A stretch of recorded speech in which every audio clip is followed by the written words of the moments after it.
रागाद्याक्षयमुपागता यस्य ब्रह्मा वा विष्णुर्वा हरो जिनो वा नमस्तस्मै। जो विद्यादिसागर सुधी जो विद्यादिसागर सुधी गुरु हैं हितैषी शुद्धात्म में निरत नित्य हितोपदेशी। वे पाप ग्रीष्म ऋतु में जल हैं सयाने पूजूं उन्हें सतत केवल ज्ञान बाने पूजूं उन्हें सतत केवल ज्ञान पाने।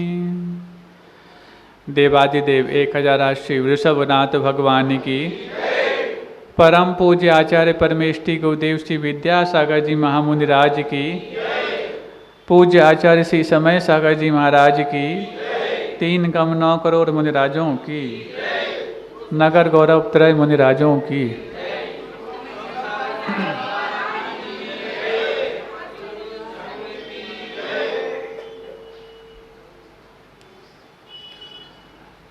संकेतों के माध्यम से भी जो समझने लग जाते हैं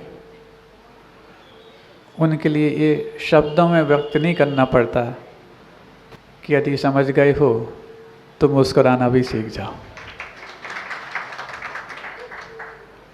रोज भूलना और रोज याद करना ये मानव की वृत्ति में है, लेकिन कुछ चीज़ें तो अपने जीवन में ऐसी जोड़ लो जिनको दिन निकलने के बावजूद भी हम भूल ना पाएं। जैसे श्वास लेना कभी हम नहीं भूलते, भूख लगे तो भोजन करना हम नहीं भूलते, ऐसे जब देव शास्त्र गुरु समक्ष विराजमान हों तो हम मुस्कुराना भी नहीं भूलें, क्योंकि ये भी हमारे जीवन यापन करने के लिए महत्वपूर्ण सामग्री मानी जाती है। जहाँ तक बात है स्पर्श करें जो पूर्व से चले आ रहे हैं, कुछ नवीन बिंदुओं का भी हम अवलोकन करें। ऐसा नहीं है कि 28 तारीख तक जो मुहिम चल रही थी वो पूर्ण हो गई, अभी तो ज्योति जली है, मशाल बनाना बाकी है। कुछ लोग बोल रहे थे, बोले महाराज और जो भी रह गए हैं रह रह करके हम उनको देख रहे हैं, रह तो कोई पाएंगे ही नहीं। हर घर में जब जाना ही है तो हर घर में एक गाना तो अवश्य हो कि मंदिर वही बनाएंगे, वही नहीं वही जो गुरुदेव ने हमारे लिए 2018 में कहा था, वैसा ही बनेगा, उसी स्वरूप में बनेगा। और कुछ को यदि ये मन में लग रहा हो कि सहस्रकूट होगा कि नहीं होगा, अरे जब भगवान का जन्म होता है तो सौधर्म भी सहस्र नेत्र कर लेता है। गुरुदेव साक्षात हमारे जीवन में संस्कार को जन्म दे के गए हैं, हम सहस्रकूट को भी नहीं भूलेंगे। ये वाली बात भी उतनी ही मान्य रखती है, क्योंकि सहस्रकूट के भी अपने अपने प्रतिमाओं की पुण्याजक उसी समय गुरुदेव के समय नियुक्त हुए थे। बीच में पता नहीं ये हवा कहाँ से आ गई कि मंदिर मात्र बन जाए, लेकिन तो शायद ये हवा थोड़ी ठंडी पड़ गई होगी कि अब मंदिर नहीं, अब तो वो सब बनेगा जो गुरुदेव ने हमसे कहा था। अब विश्वास होने लगा ना, आप लोगों को होने लगा है। तो पंचायत कमेटी और ट्रस्ट कमेटी दोनों के जो कल के कार्यक्रम के पश्चात मानस बने हैं और उन लोगों ने अपने वचन हमारे सामने आज या कल शाम को व्यक्त किए हैं, यही किए हैं महाराज। हम लोग छूटे नहीं हैं और हम लोग छोटे भी नहीं हैं। रही बात सबके लिए आगे लाने के लिए, अभी हम लोग पीछे से सपोर्ट कर रहे थे, जब सब आगे आ गए हैं तो हम लोग तो हैं ही, मना किसने किया है। इसलिए कोई भी किसी प्रकार की ना कुछ मन में सोचे, ना वचनों से नकारात्मक बात कहे। हम भले ही कुछ भी कह सकते हैं, आप लोग ना कहें आपस में, हम तो उनको ठोक ठाक भी देंगे और ठीक ठाक भी कर लेंगे, इतना तो अधिकार रखता है। लेकिन आप लोग नहीं कर लेना, आप लोग हमारी बात सुनकर करने लग जाओगे तो तुम ठुक जाओगे, फिर समझ लेना। इसलिए अच्छे वातावरण निर्मित हो रहे हैं और धीरे धीरे इसी अच्छी भावनाओं के माध्यम से अतिशय संपन्न, जब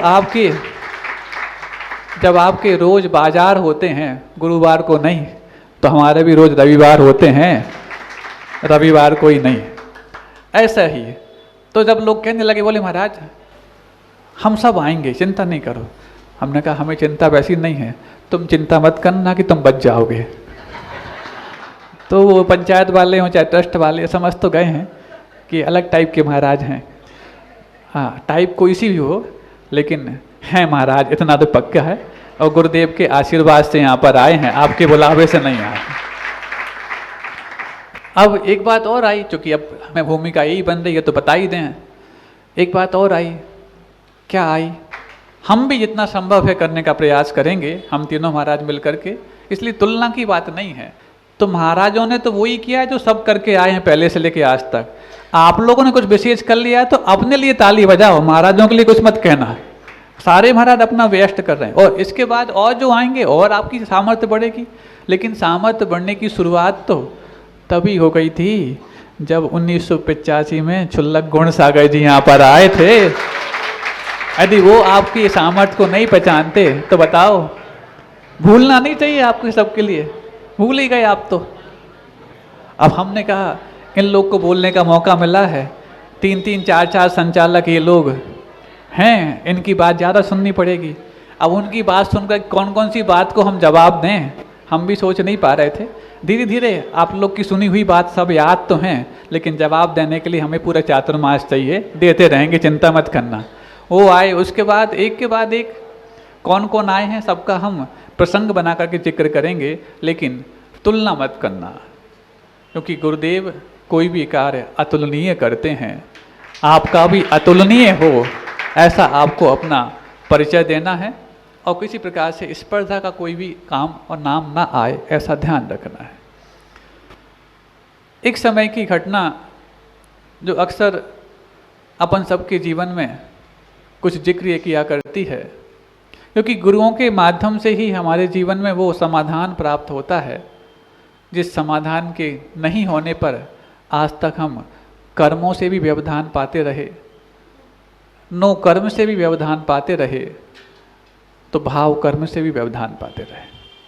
ये तीन ही प्रकार के कर्म हुआ करते हैं, द्रव्य कर्म, भाव कर्म और नो कर्म।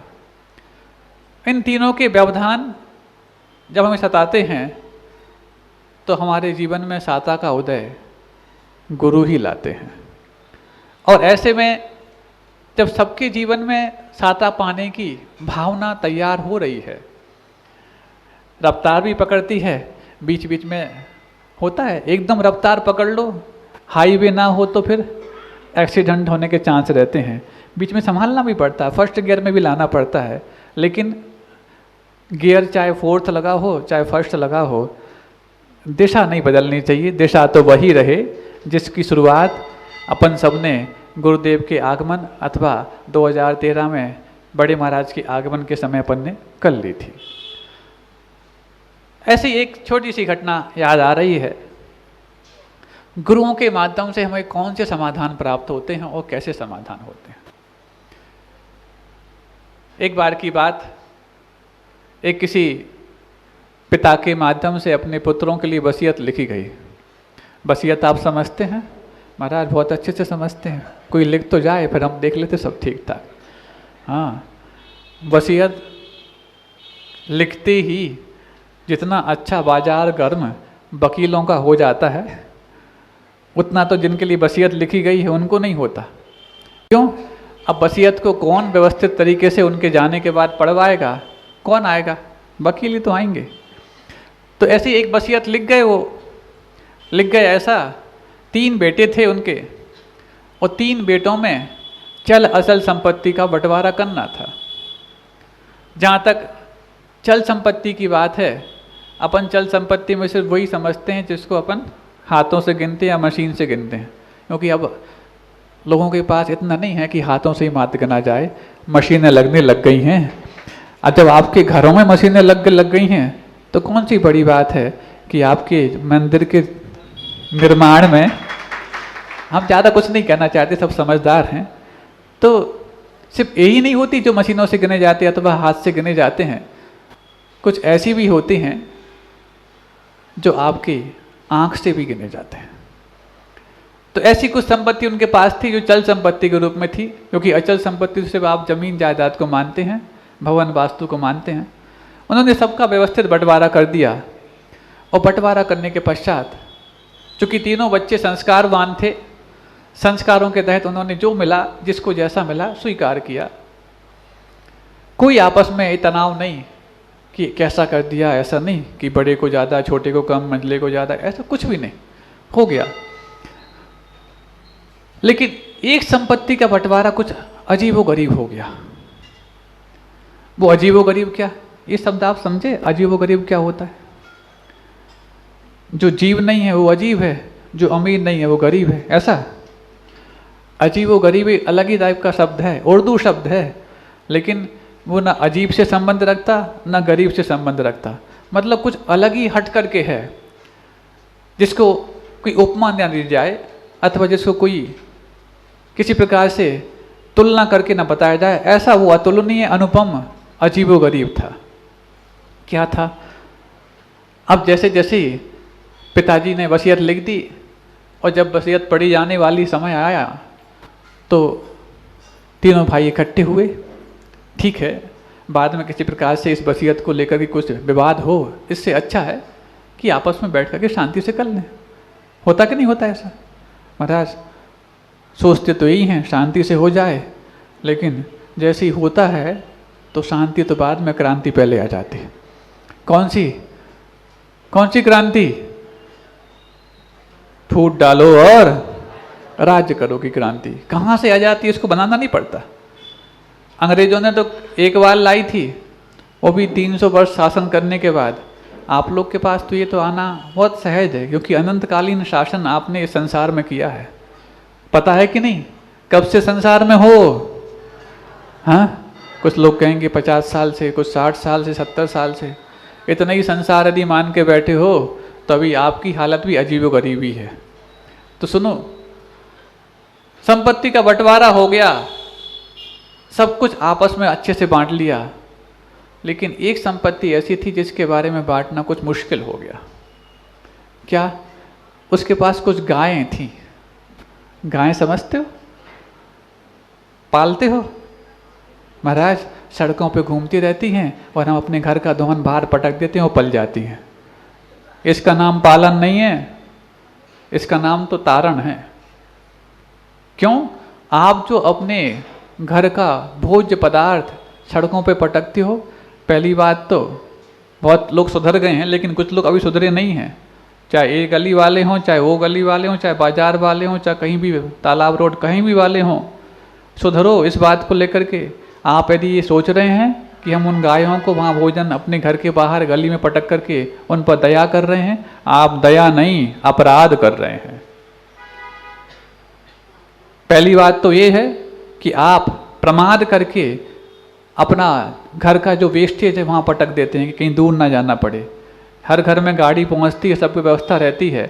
और एक दिन हमने और कहा था, बाकी में आप चाहते हैं कि वो जो हमारा भोज्य पदार्थ जो है, जो वेस्टेज निकला है, वो कचरे में ना जाए, गायों के भोजन के काम में आ जाए।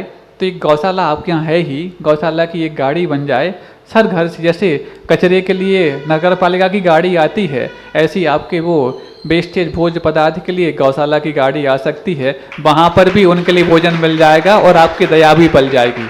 लेकिन जो अपने घर के बाहर पटकते हो और बारिश के मौसम में पटकते हो, पहली बात तो आप स्वयं अपने घर की गंदगी वापस अपने घर में ले जाने के लिए कारण बनाते हो। इतने बैक्टीरिया, ऐसे मक्खी मच्छर वहाँ हो जाते, एक चीज़। दूसरा वहाँ पर फिसलन पैदा हो जाती है, तीसरा वहाँ पर गाय नहीं है, अच्छे बड़े बड़े बैल हैं जो पूरी गली को घेरने वाले होते हैं। अब वहाँ से यदि मुनिराज निकलते हैं, निकल पाएंगे ढंग से?